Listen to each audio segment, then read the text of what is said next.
WhatsApp guys, Ram Ram सभी को। छोटे बच्चे यूट्यूब बहुत यूज़ करते हैं और रियल लाइफ में चीज़ों को ट्राई करते रहते हैं, और कभी कभी उन्हें कुछ ऐसा मिल जाता है जिसे पीछा छोड़ाना आसान नहीं होता। या अगर साफ साफ कहूँ तो ऐसी शक्तियों को बुलाने की कोशिश करना जिनसे हमारा अब कोई लेना देना नहीं है। मैं बात कर रहा हूँ तीसरी शक्तियों की, जिन्हें हम भूत प्रेत या आत्मा भी कहते हैं। कहानी ज़्यादा पुरानी नहीं है। 2020 में जब लॉकडाउन था, बात तब की ही है। जो लोग कहते हैं कि आज के ज़माने में ये भूत प्रेत नहीं होते, उन्हें ये वीडियो ज़रूर देखनी चाहिए।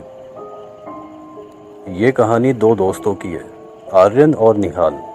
दोनों ही छोटे बच्चे हैं, उम्र 13-14 के आसपास। दोनों पड़ोसी हैं, एक ही क्लास एक ही स्कूल में हैं। दोनों के घर बिल्कुल पास में हैं, छत से एक दूसरे के घर आया जाया करते हैं। कहानी की शुरुआत होती है जून 2020 से, जब सब जगह लॉकडाउन था और हर कोई अपने घर में पैक था। आर्यन और निहाल, ये जो दोनों दोस्त हैं, इनका स्कूल जाना बंद था और सारा दिन बस मोबाइल, यूट्यूब, यही सब। उस समय दोनों लड़के 7th क्लास में थे, इसलिए इनकी ऑनलाइन क्लास भी नहीं होती थी। क्योंकि स्कूल में ज़्यादा बड़े बच्चों पर ध्यान दिया जाता था, इसलिए ये दोनों टोटल फ्री थे। ना घर का कोई काम, ना ही स्कूल का। आर्यन को यूट्यूब पर हॉरर गेम्स, हॉरर व्लॉग्स या फिर कहें तो पैरानॉर्मल चीज़ों में ख़ास इंटरेस्ट था, जिसकी वजह से कई बार उसकी डांट भी पड़ती रहती थी, पर बच्चे मानते कहाँ हैं। ऐसे ही एक दिन यूट्यूब पर सर्च करते करते उसे एक हॉरर गेम के बारे में पता चला, जिसका नाम था चार्ली चार्ली। वीडियो देखकर आर्यन काफ़ी एक्साइटेड था और वो भी उस गेम को पर्सनली खेलना चाहता था। उसे डर तो लगता था, पर शायद उसने इन सब चीज़ों को मजाक में ले रखा था। उसने अपने प्लान के बारे में किसी को नहीं बताया और वीडियो सेव कर ली। अभी दोपहर का वक्त था और वो कहीं जा तो सकता नहीं था, इसलिए उसने शाम तक का वेट किया और सो गया। जब शाम को आर्यन उठा तो उसे अपना प्लान याद आया। वो सीधे अपनी छत से अपने दोस्त निहाल के घर गया। ऐसे छत से आना जाना दोनों घरों के लिए नॉर्मल था, तो आर्यन से किसी ने कुछ नहीं कहा।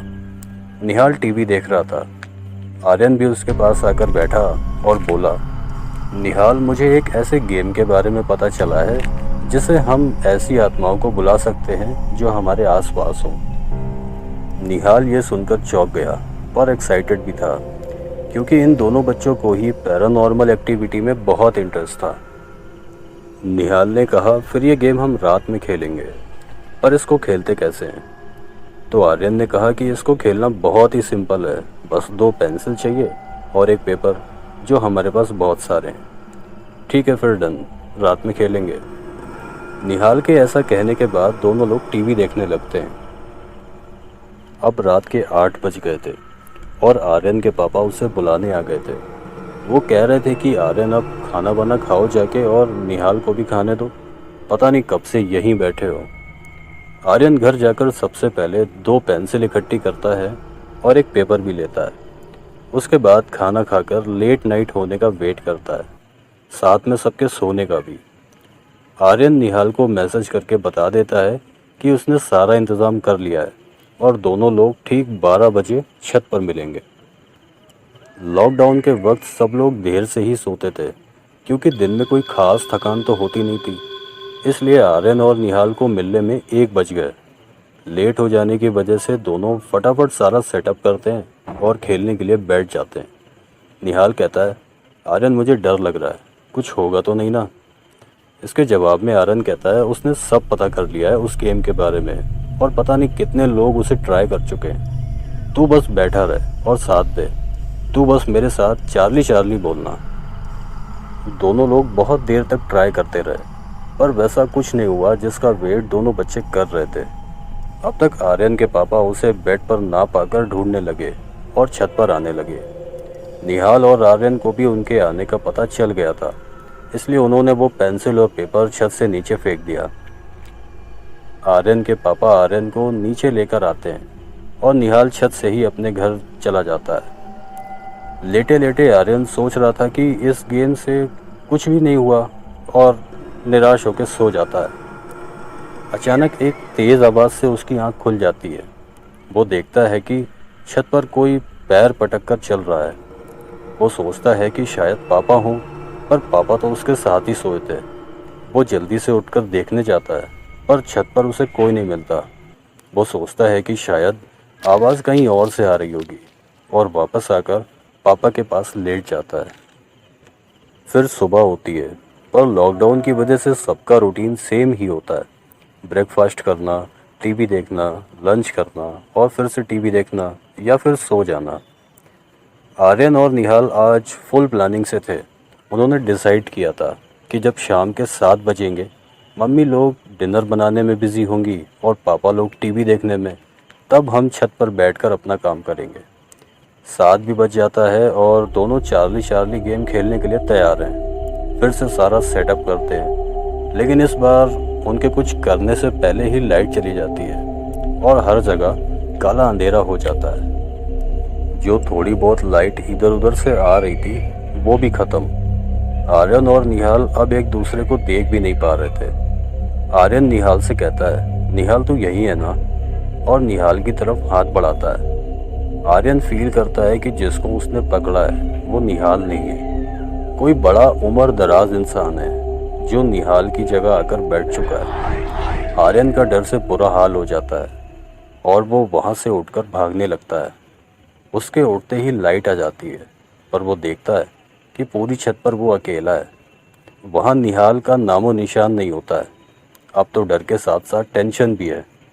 अब वो निहाल के घर जाकर उसे देखना चाहता है। वो निहाल की छत पर आता है तो देखता है कि छत का दरवाज़ा ही बंद है। आर्यन सोचता है कि कहीं ये सब निहाल ने उसे डराने के लिए तो नहीं किया, इसलिए वो वापस आकर मेन गेट से जाने का फैसला करता है। पर उसकी मम्मी उसे किचन में हेल्प मांगती हैं, जिसकी वजह से वो नहीं जा पाता है। आर्यन हेल्प करते करते बहुत टेंशन में था। वो यही सोच रहा था कि क्या निहाल मुझे डरा रहा था या फिर वो सच में कुछ था। अब डिनर टाइम आ चुका था, सब लोग डिनर करते, पर आर्यन टेंशन में ही था। खाना खाते खाते आर्यन की नज़र आंगन के जाल पर पड़ती है, जहाँ से छत दिख जाती है। वो देखता है कि कोई लंबा चौड़ा आदमी उसकी छत पर घूम रहा है।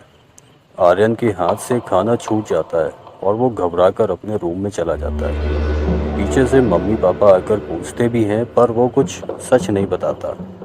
आर्यन खुद को झूठा दिलासा देने की कोशिश करता है। सोचता है कि शायद निहाल के पापा ही मेरी छत पर घूम रहे हों। डिनर के बाद सब लोग टीवी देखने लगे और आर्यन डर की वजह से मम्मी पापा के बीच में बैठा। कुछ देर टीवी देखकर सब लोग सोने चलते हैं। आर्यन टीवी देखते देखते सो गया था, इसलिए उसे उठाकर बेड पर लिटा दिया जाता है। शायद कुछ 3 बजे आर्यन की आंख खुलती है। प्यास की वजह से नहीं, बल्कि उसके पैर को कोई बेड के नीचे से खींचता है। आर्यन देखता है तो पाता है कोई रूम के अंधेरे कॉर्नर में खड़े होकर उसे कोई घूर रहा है और वो धीरे धीरे उसकी तरफ बढ़ता आ रहा है। आर्यन मानो हिप्नोटाइज सा हो गया हो, ना हिल पा रहा था ना कुछ बोल पा रहा था। आर्यन चीखना चाहता था पर कुछ नहीं कर पा रहा था और बेहोश हो जाता है। सुबह जैसे ही उसकी आंख खुलती है वो मम्मी पापा को सब कुछ सच बताता है कि कैसे उसने वो गेम खेला और रात में उसके साथ जो जो हुआ। उसके पेरेंट्स बहुत नाराज़ होते हैं और निहाल को भी बुलाते हैं। कुछ ही देर में निहाल मस्त ब्रेकफास्ट वगैरह करके फिट फाट होकर आता है तो किसी के पूछने से पहले ही आर्यन बोल पड़ता है, निहाल तू कहाँ भाग गया था कल रात जब लाइट गई थी? जिसके जवाब में निहाल कहता है, मैं कल आया ही कहाँ था यार, पापा कल मुझे देर तक पढ़ाते रहे, इसलिए मैं ना ही आ पाया ना ही तुझे मैसेज करके बता पाया।